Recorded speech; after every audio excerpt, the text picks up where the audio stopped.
capsule de l'épaule, c'est quand même quelque chose de très étrange.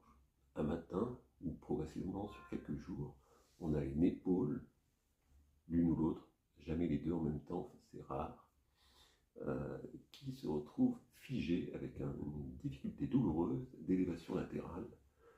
Au début, on arrive à monter jusqu'à 90 degrés, et puis après ça, on est quasiment coude au corps, sans pouvoir bouger, et l'épaule est très douloureuse.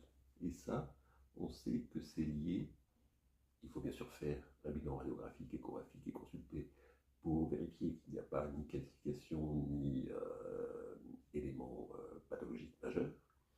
Mais si on diagnostique une capsulite, on peut se demander à quoi est due cette capsulite.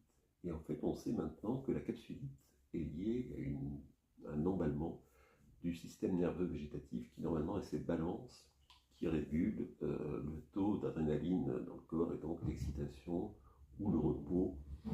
Et ce système neurovégétatif, il y a des fibres très nombreuses qui vont à la capsule de l'épaule, qui en est très richement énervée, et donc il risque d'y avoir parfois, soit lors d'un stress, le cerveau comprend mal et défend l'épaule en faisant que la capsule se contracte d'abord puis se rétracte.